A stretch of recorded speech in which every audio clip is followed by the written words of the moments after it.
points. A, that the liberal democratic state is not a neutral state.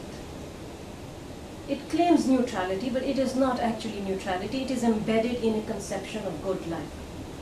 And this is a point that has been made in the conference and elsewhere.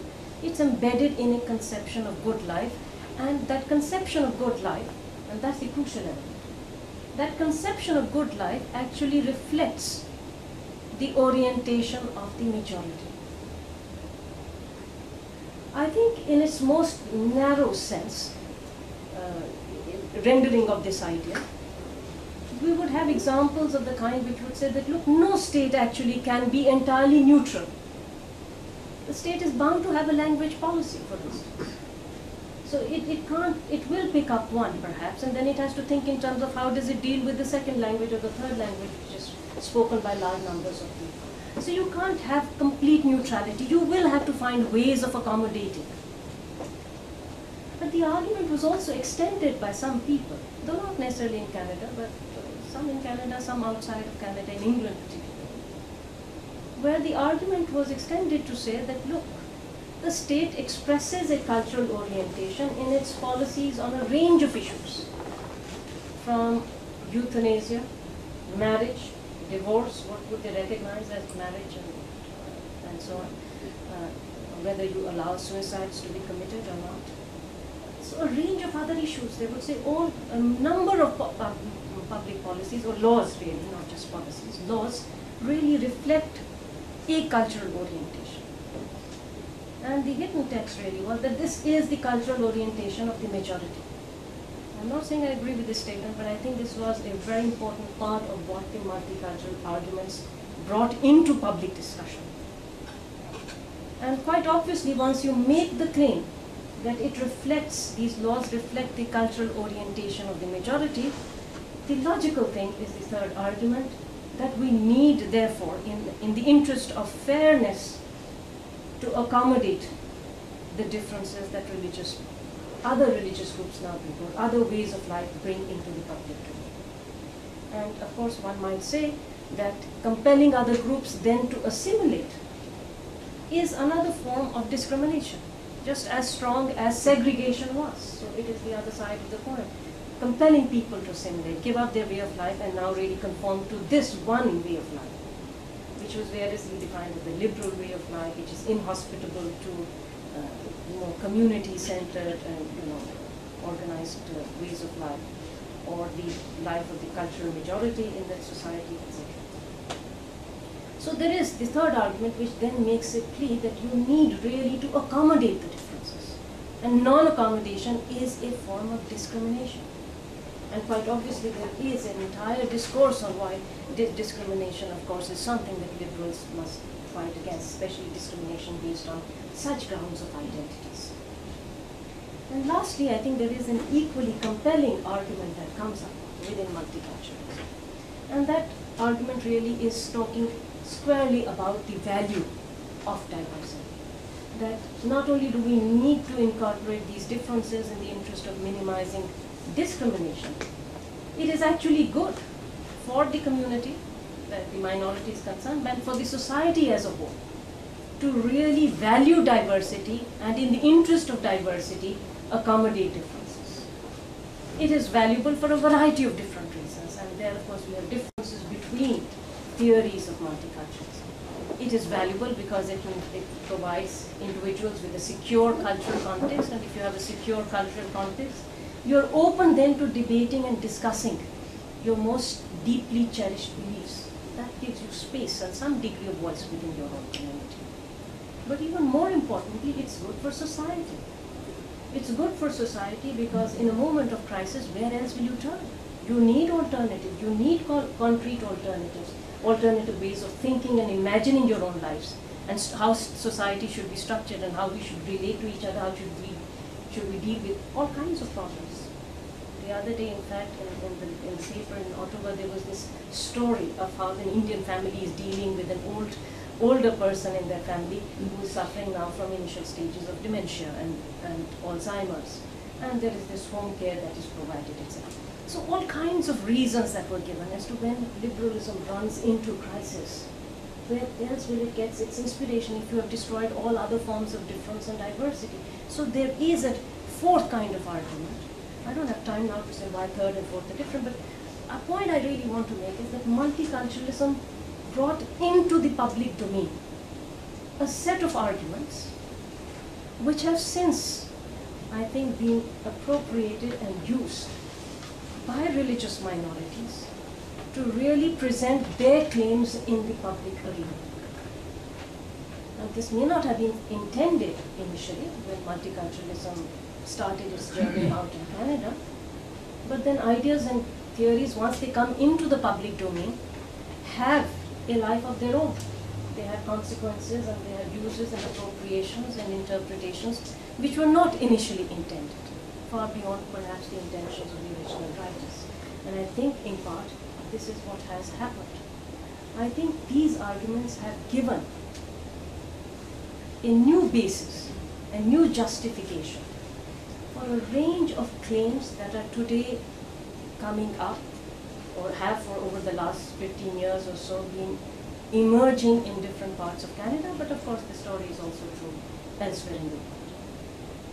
That multiculturalism has provided a new language, a new rationale, and a new justification for the need to accommodate religious differences. I'm saying that this is a new language and justification also because, and in part to highlight the fact that issues of religion-based discrimination and exclusions have been part of our discussions, and the word life word was being used just a few hours and I can't shake it from my mind. But this has been an issue that has been talked about and been discussed within liberalism and liberal democracies for some time. But I think now there is a difference, and that's the difference I want to, at the risk of overemphasizing this difference, I nevertheless want to do that, because otherwise it tends to be ignored. When there were state-recognized official religions in different parts of Europe and elsewhere in the world, the demand by religious minorities was to some extent to say that we should have the same rights as the recognized majority religion. We should have the right to construct our own separate place of worship where there can be collective worship. We should have the right really to receive education in the same universities, to get degrees. We should have the right to perhaps, a range of things.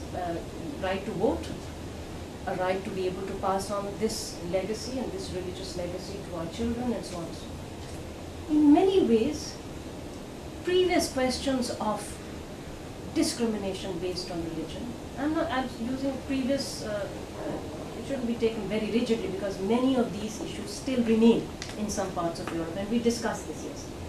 And there were many issues where the same treatment is not given to a group of minorities. Facilities are there for the majority, but the same facilities don't extend to the minorities.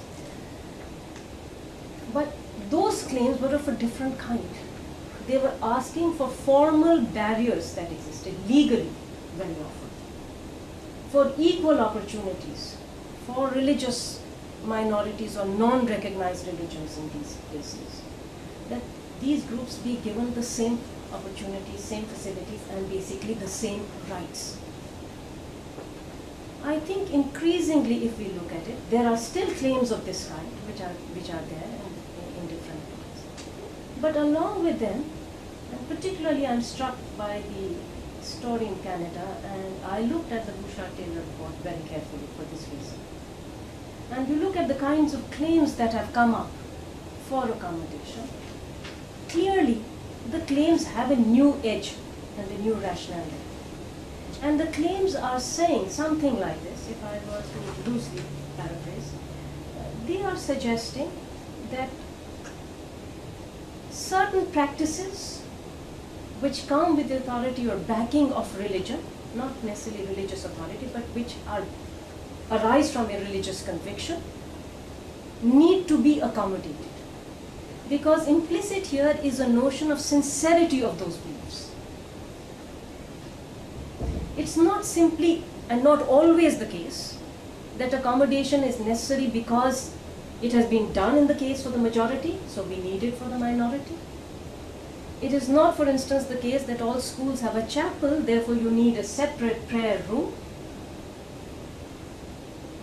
But that these differences need to be accommodated because it is a valued way of life. And these practices arise out of something which is valued by the self and by the community. And it is constitutive of who they are. And it is something which is of value to them and must therefore be also valued by society, because without it, you do in some sense harm to the community. So accommodation is being sought on this ground, not on levels of saying, okay, let's have the parity with the others, but really because these are deeply held religious beliefs. And I think there is implicitly here a very strong claim of sincerity of religious beliefs. With the result that the matter, for instance, will not be settled if we say that, look, Sunday privileges the Christian community and a devout Christian can go for worship on Sunday. We could choose a Wednesday, but that wouldn't solve the problem, because you still may need time off, both for the devout Christian to take time off on Sunday and for the devout whoever on a Friday, or the devout somebody else on a Monday, or whichever else. The sincerity of the claim, I think, is something we need to. This is not, sincerity of the religious claim is very important. And I make this, I emphasize this element because you can have many other sincere beliefs and sincere commitments. But the case is not for the accommodation of those alternate commitments that you may have, which you may have held deeply for 10 or 20 years. You may have done something of a particular kind for which you need time off. But there is a new kind of sincerity that is added to this religious way of life. And part of the problem really is that accommodations now are saying that therefore you don't really need to ask yourself this question of parity or other kinds of considerations that come into play. And I'm saying other because I will come back to this issue. This, to my mind, it appears to me to be something which is new. And it is this element which is often lost. Because if you keep this in mind, it becomes clear to me, though I will try and share my reasoning with you as best as I can, why frameworks of secularism don't help us very much in accommodating these claims. It also helps me to understand why, even though these claims are now made in the name of religious freedom of these groups and communities, the discussion in terms of and the language of religious freedom will also not help me very much. And let me try and share with you how I think about this particular element. First thing to keep in mind really is that supposing we were to frame these, as is very often done, whether it's a case of a dress code, or food, or separate prayer rooms, or decision to avoid medical assistance by Jehovah's Witnesses, etc., etc. All kinds of different claims that can come in the name of these sincere religious beliefs.